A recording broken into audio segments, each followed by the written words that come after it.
In this video, we're going to take a look at some reactions of carboxylic acids.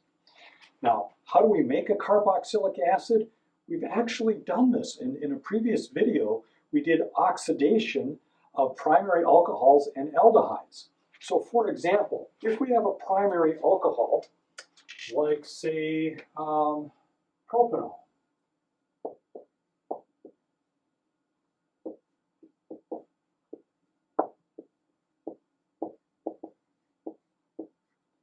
propanol is a primary alcohol. That is to say that the hydroxyl group here is attached to a carbon that's only attached to one other carbon. So it's a primary alcohol. And if this undergoes oxidation, so oxidation symbolized like this, oxidation, and this could be with an oxidizing agent such as, say, permanganate, NO4-, okay? Then what ends up happening is we start out with making an aldehyde, carbon, double bond O, here we go, like this here, okay? And then an aldehyde, like this, okay? And so this becomes propanal,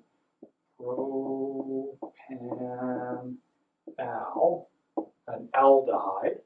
And if we allow this to continue, if we do more oxidation, all right, so if we do more oxidation like this, okay, more oxidation, all right, then this here, this aldehyde, turns into a carboxylic acid.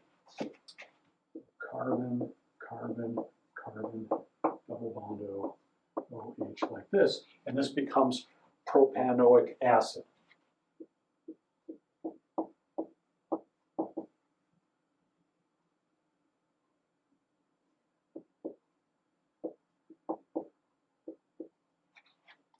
All right, so now we figured out how to make a carboxylic acid, but why is a carboxylic acid an acid? Because it has the name, right? Well, acids are things, if we remember back maybe to a previous class, acids are things that are proton donators. So they donate a proton, and that would be like a hydrogen cation or hydrogen ion. And so what's going to happen here is we have a very electronegative element up here. This is oxygen up here. It's very electronegative. And it's going to pull the electrons up this way, away from this hydrogen atom. And this hydrogen atom here is going to break free like this, and it's going to be a hydrogen atom, okay, like this, a hydrogen cation. It's going to be a proton, and this is what makes it acidic.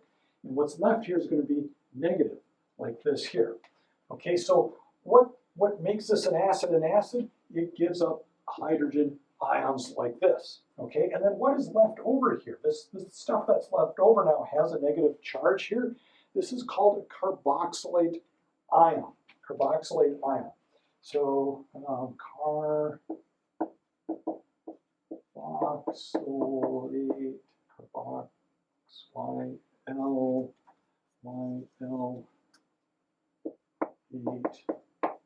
ion. Carboxylate ion. It's what's left over. Now, there are some other carboxylate ions that are kind of interesting here. So, for example, if we have two carbon atoms like this, we're going to go carbon atom like this, okay, and like this, and then like this, okay. Now this here is two carbon atoms, that's ethane, it becomes ethanoic acid.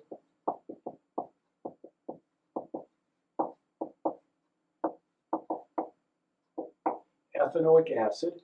Its common name is acetic acid.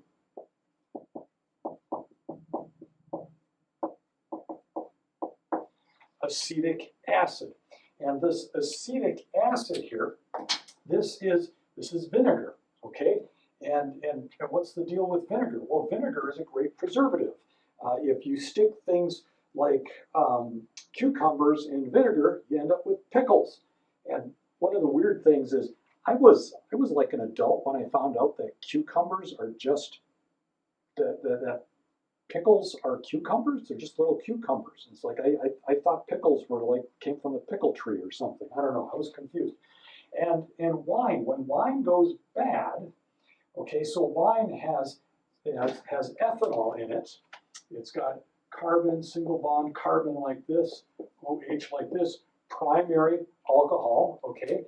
If ethanol undergoes oxidation, it becomes ethanal and eventually ethanoic acid or acetic acid. So when wine or alcohol goes bad, it tastes vinegary. And it was the Romans who noticed this. And so one of the tricks that the Romans did is they found that if they used something called lead acetate, that they could take wine that went bad and tasted vinegary, add a little bit of lead acetate because lead tastes sweet. And this would make the wine that went bad taste good, and then they could sell it. But it also led to lead poisoning, which is not so good. Okay, so there's acetic acid here, okay? And acetic acid is an acid just because, you know, it gives off here our hydrogen ion like this, okay? That makes acetic acid an acid. All right, now, another one here that's also kind of interesting is if we have here a dicarboxylic acid here, carbon, carbon, O, O, OH, and OH like this. Okay, so this one here is ethanedioic acid.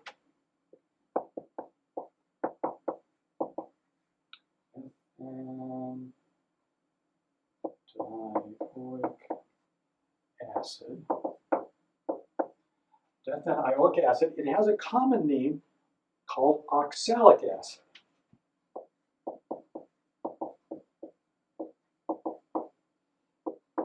Oxalic acid.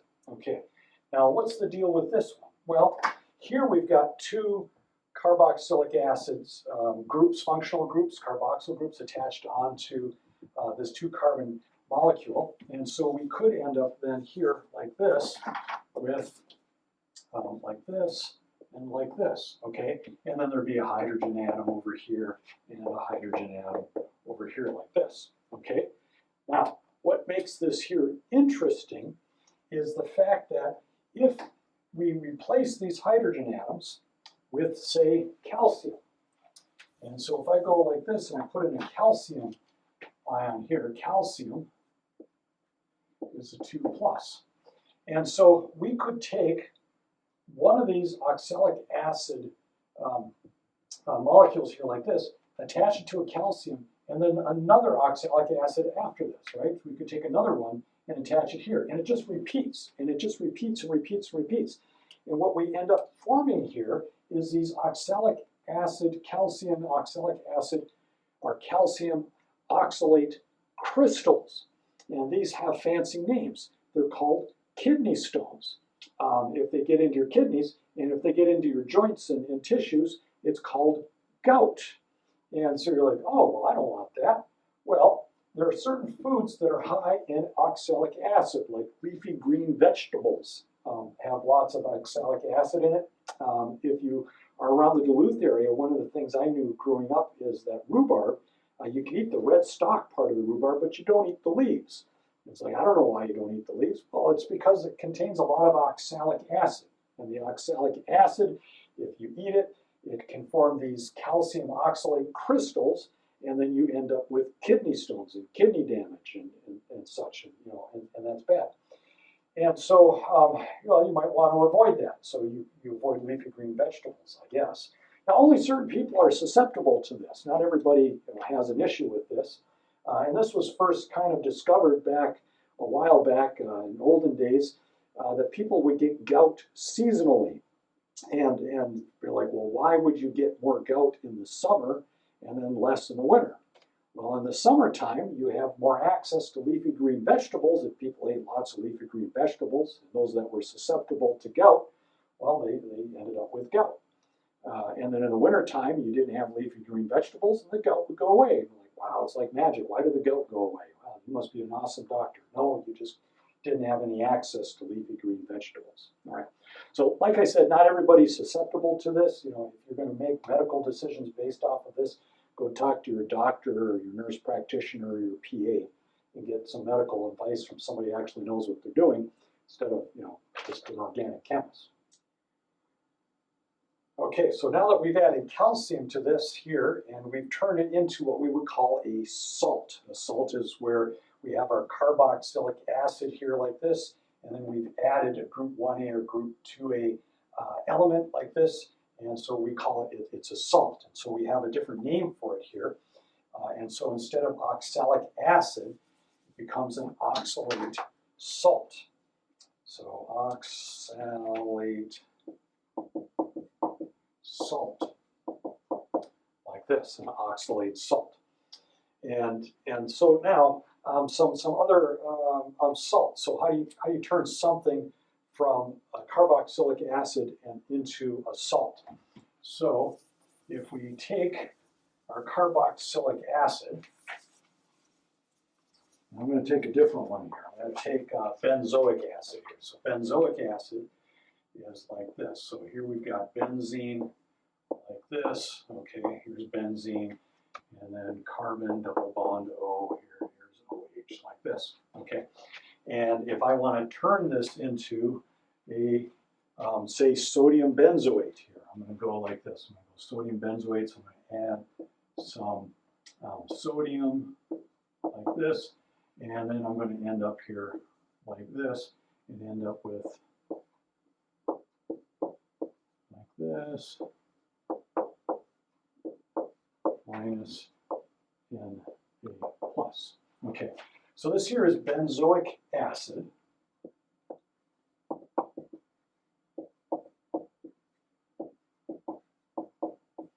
Benzoic acid.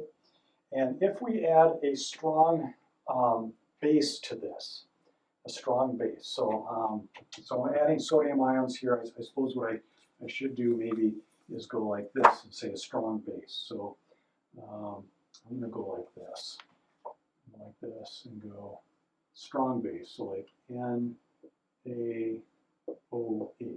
Okay, that's a strong base.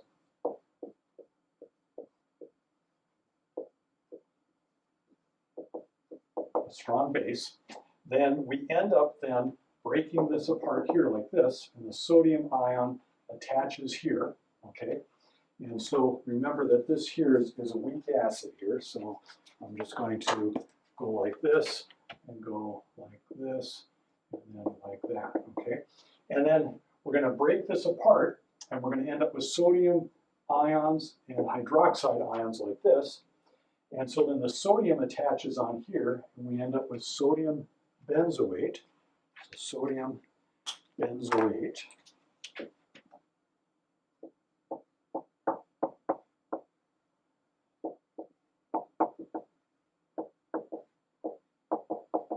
Sodium benzoate. And then this hydrogen ion and this hydroxide ion, they come together and form water. So plus HOH. Okay. All right. And so that is turning a carboxylic acid into a carboxylic acid salt. Okay. And if we went in the opposite direction, if we went back this way, if we wanted to turn this, okay, back into this, go back in the opposite direction, then we would use a strong acid.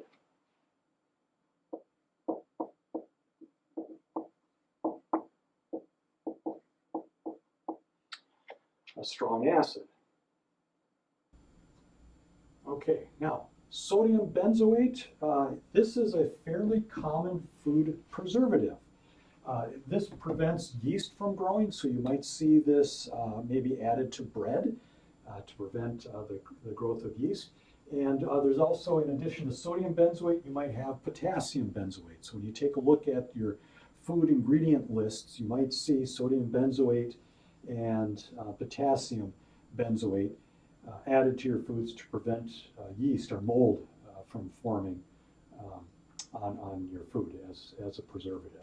So a couple of common carboxylic acid salts that you might encounter.